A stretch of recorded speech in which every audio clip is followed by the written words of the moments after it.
This is the Make Stuff Fix Things YouTube channel. In this episode, I install an off-grid electrical system in the Airstream. Thanks for watching. So this is the basis of the setup, the new setup.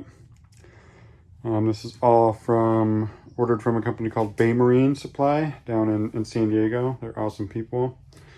The scope expanded slightly. I was going to do a very simple system, but then just crept up on me a little bit and I got excited about it. So I'm actually doing a full Victron smart system.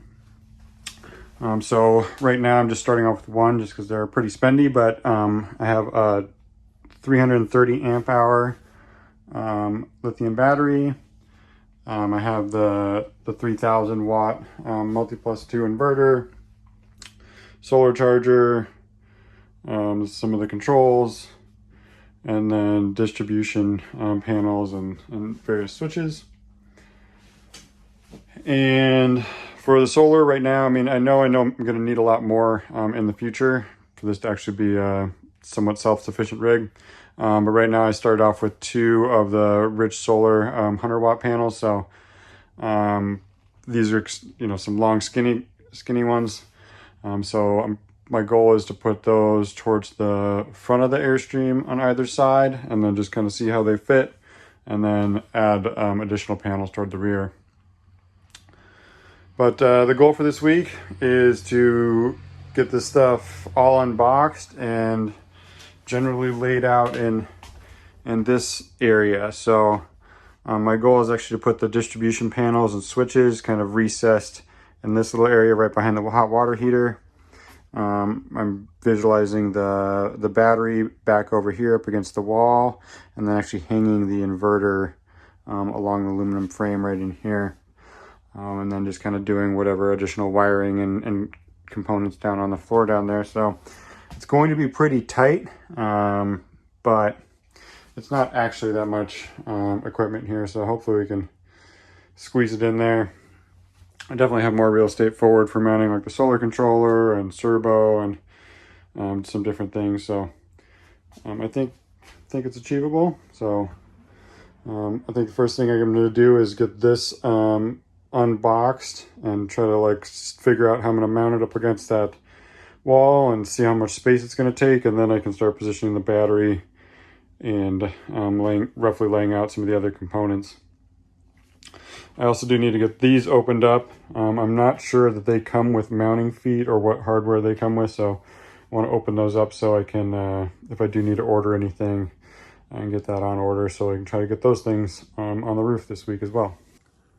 My goal is to get the solar panels mounted tomorrow, so I'm making a bunch of progress on the electrical system here. And I already did one of them, but I need to do the other, so I have these mounting plates that I'll bolt onto here. I'm working on getting the first couple solar panels mounted today, so I think this is my pretty close to final position for one of the front 100s. I've already kind of cleaned the roof area with some simple green. Right now I'm going to mark kind of more closely where the foot pads are, and I'm going to do a little sand scuff there and then clean those patches with some alcohol in preparation for putting some Sikaflex down. So there's the first panel all bedded in place. Some Sikaflex. And then working on, got this other panel all prepped, so these are my mounting points. And did the same thing, scuffed up the 4 mounting pads and wiped those with alcohol as well. So we'll get the second one in.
So these are not pretty. And I have a long way to go with learning to TIG weld aluminum, but I don't know. I think they'll be strong enough for what I got going on here. I'm not gonna. So here's the mounting solution I've got for the inverter. So there's actually these like plastic bumpers that are on the top and bottom of it, and this thing's heavy. So I have these aluminum welded standoffs. These I'm going to put a riv nut in the top that will bolt to the top frame, and I'm just going to drill a hole through the bottom, and then that'll get kind of like a lag bolt through the aluminum frame, but then just into the plywood subfloor, just to keep that from kicking out. But really, it's just most of the weight's going to just be resting on that. Overall, I'm pretty happy with this. It seems to be a pretty clean solution, and I think we'll be secure enough for what we have going on. So here is the inverter finally mounted in the trailer. So these are the brackets I was working on. So now we have this bolted in here. You can see this is going to be a pretty tight little configuration here, but this is kind of what I'm thinking. So I've got the inverter mounted. Kind of the only real estate I have left for the battery. So the battery is going to be pretty simple. I'm just going to do some aluminum angle. So I'm going to do some angle on all four sides that's screwed down, and then I'll actually put some straps underneath that angle, forward and side to side. So that way the battery will be securely mounted. Probably just going to come on down. Tuck my bus bars and shunt right in that area. The electrical panel that I'm putting clear coat on right now is going to mount in this bay. So I have main on-off switches, and then the AC and DC distribution panel. So that'll all be kind of tight here. I do have Serbo and BMS. I think I'm just going to kind of put those up on the wall, kind of behind the battery here. And then I think my solar controller will probably end up in this back pocket back here. So that way everything's pretty neatly mounted off the wall.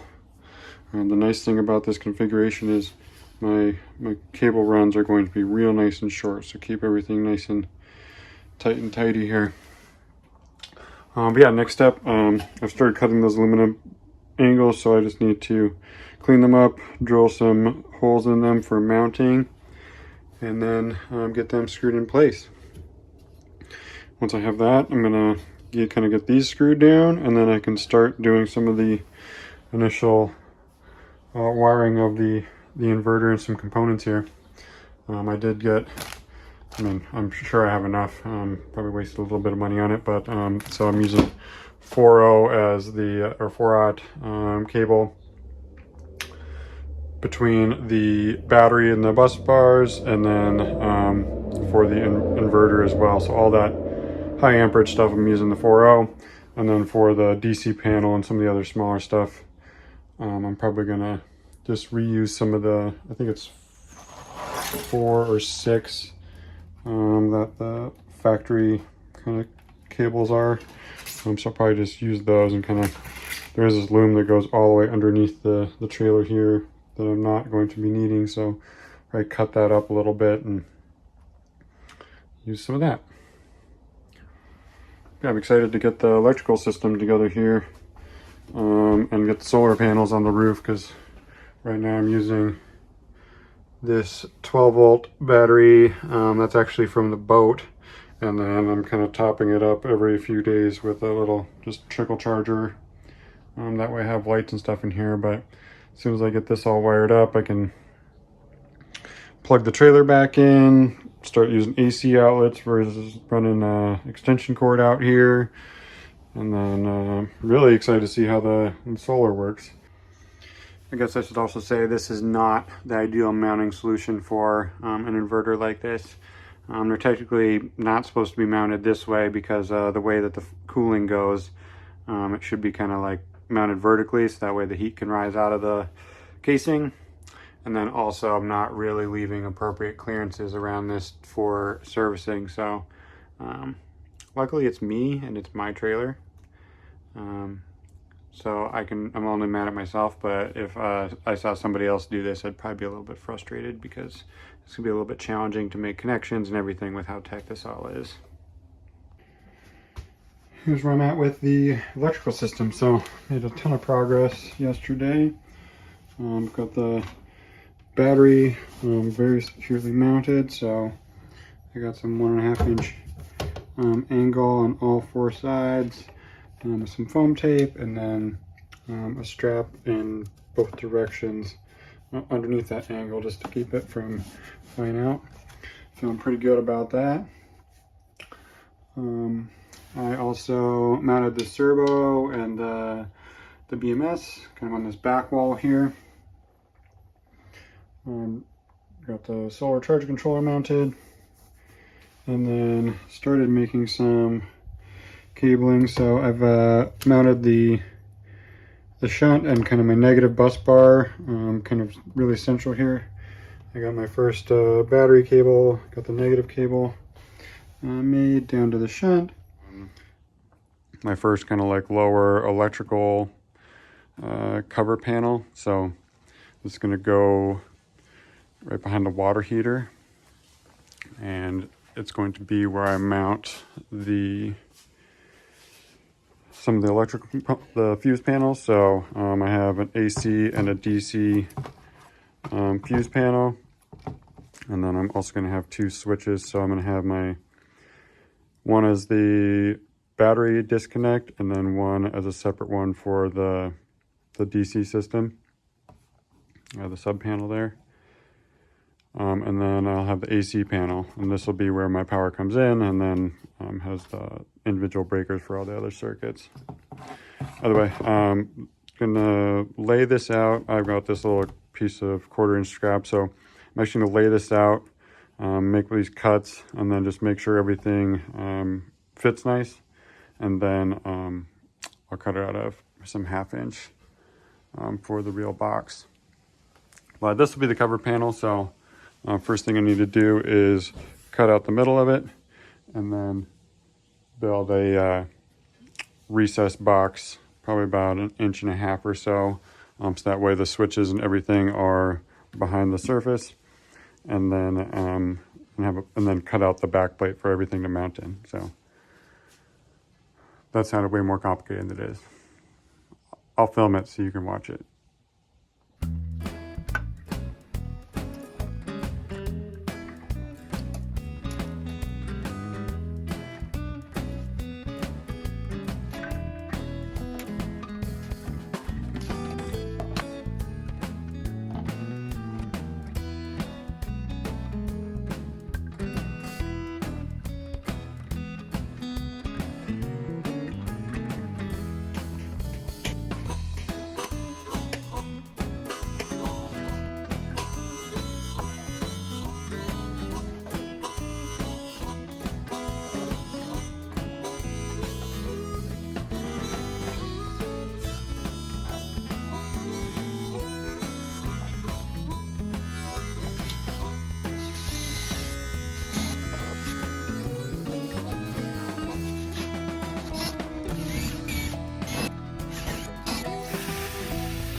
So tonight I'm working on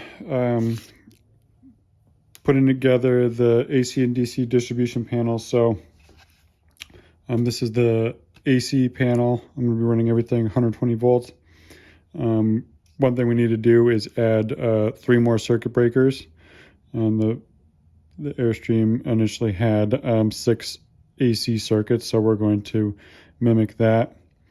The other thing that we need to change, so right now this AC main breaker is connected directly to the bus bar here, so the hot leg. We're going to disconnect this, and this will actually be our input to the inverter, and then we're going to bring the inverter power back and connect that to this bus bar. So this will be the main incoming breaker previous to the inverter, and then after the inverter it'll just be the individual circuits for protection there. So just have to remove this wire and then loosen the bar, and then add in 3 more circuit breakers.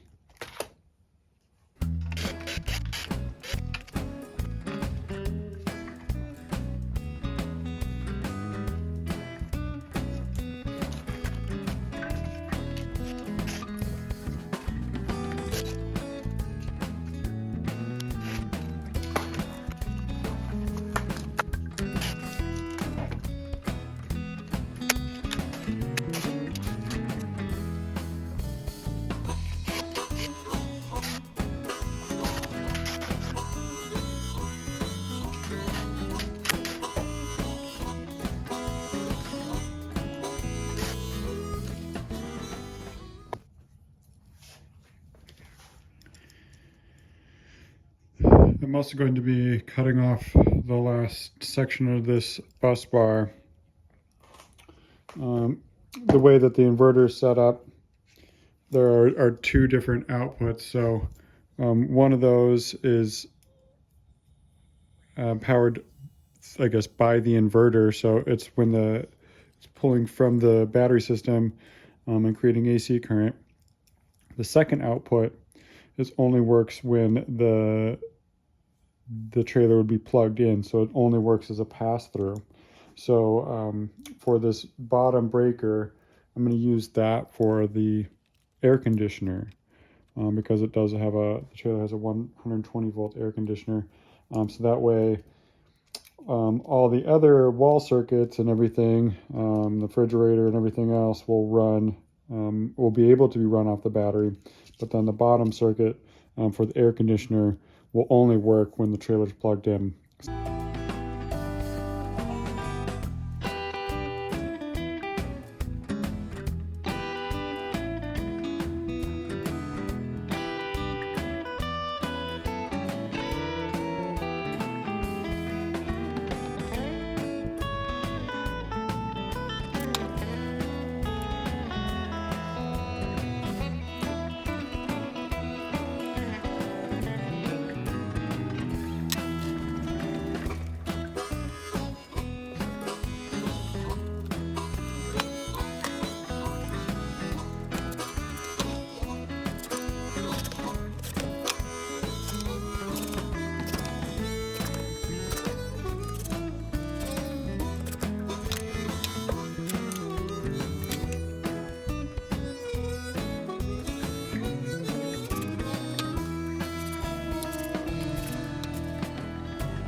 So last night I got the Victron system loosely fired up. So I've got the inverter programmed, and I actually wired in this little extension cord into the inverter so that way I could charge the battery and get the cells balanced out. So did a full charge on that overnight. I'm waiting on a couple things. So here's the general view of what my AC DC panel is. So this top one here is my main battery disconnect. So that is on now. This one will actually be the on off for the DC panel here. And then this is my kind of shore power inlet. And then all the circuit breakers for the AC side of things. And so in wiring the system up, the Airstream had this solid Romex in it, and I really probably should have rewired it, but that was gonna be a lot of extra money that I wasn't really in a place to spend. So I reused all this, which is run throughout the trailer, but I couldn't quite bring myself to use that to tie into the inverter and back. So I ordered some flexible 10-3 from Baymarine, so that way I can wire my AC input and return, and then also the air conditioner return from the inverter with that nice flexible cable. Which is why I'm using this right now, just because I haven't wired in the shore power input. Everything else is going really well though. I mean, Victron has this nice new, they have this new display option. So it's really slick. That's kind of the overview there. So it shows the grid power, solar, DC loads, AC loads. I have not fully wired in the solar yet. The charge controller's wired in, but I need to actually just run some wire up on the roof of the trailer down, so that way I can connect the solar panel. So hopefully I can get to that tomorrow, and then start watching the system kind of maintain itself. So one of the things from relocating the batteries from this front tongue box, where they used to be, with the new lithium battery inside, is the electric tongue jack was actually wired directly into the batteries here. So one of the things I need to do is extend this wire and then bring it inside and tie it into my fuse panel, so the tongue jack will work all the time. I'm gonna do this. Some other things I've done. So this is where there's a floor penetration that comes up underneath kind of my sofa area. And this had a bunch of big wires through it. So the main battery wire used to come through here, this hole, and up into there to tie into the fuse panel, actually to the battery disconnect. And then there also used to be some, I think it's either 4 or 6 gauge pair that ran back through here. And then through that hole up to where the fuse panel and converter were. So because we've kind of centrally located everything, been pulling all those wires out, but I do want to get these holes resealed here sooner than later. So just have a couple more things to do. One of them being this tongue jack wire, and just make sure I have everything that needs to go through this hole installed, and then I can get some Sikaflex or some other type of sealant in there and get this closed up. So I've had the two 100 watt panels installed for a little bit now, and I'm already hungry for more solar capacity. So I actually found these exact same panels. Somebody was selling 3 of them brand new on OfferUp for a pretty good deal. So I'm going to try to get those installed here. I've basically eliminated any real functionality of the antenna inside the trailer, so like there's none of the coax wiring is still connected or anything. So what I'm trying to work on today is actually getting this removed, both the whole antenna and then also its little cradle, so that way I can put one panel up here, and then I think I'm going to just split the rear fan, so one on this side and then one on this side, which should leave me some room here for a final sixth panel, because I'd really like to have six 100 watt panels up here, so that way I can put have three pairs, so I can put the pairs in series and then put the 3 sets in parallel, so I can maximize my potential with the charge controller.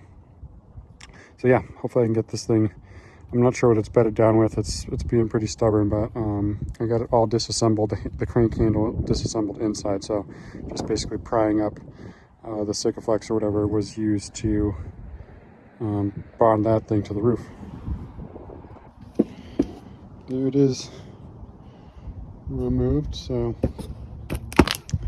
have quite a bit of cleanup to do here, get the roof all cleaned up, and then I'm probably going to make a patch plate about this shape from some aluminum sheet, and then bed that down, screw it down, and then probably do some good flex seal over the top of it, so that way the penetrations are nice and sealed before we put the panel in there.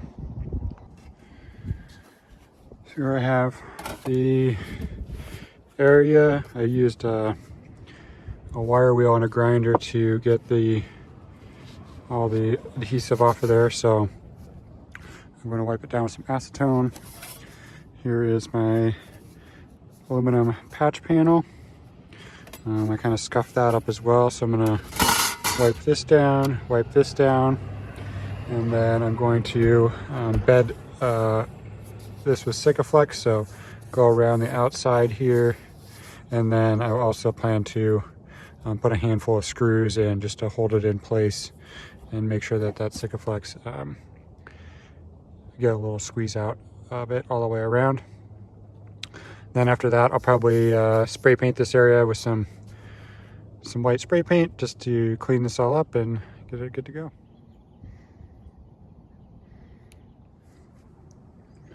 So here's my final panel configuration. So I ended up with 600 watts on the roof, 5 of the Rich Solar Slim 100s, and then this is actually a New Power 100 watt panel. It was quite affordable on Amazon, so we'll see how these all hold up over time. Here's the finished product of the electrical install. So here's my distribution panels, the DC disconnect, and then the main battery disconnect. And then inside here, the battery, inverter, solar controller, the servo, and then the BMS for the battery, smart shunt on the negative bus bar, so we can track our power consumption. And then this is all kind of tight in here, so here's the back side of the distribution panel. And then here is where I actually mounted the touchscreen for the servo. So you can see we're pulling in a nice bit of solar right now. I'm actually running it off the inverter. Running the fridge off of AC power still while we're parked in the driveway. And luckily the solar is generally keeping up with that when the sun's out. So even with that high AC consumption, the system's working.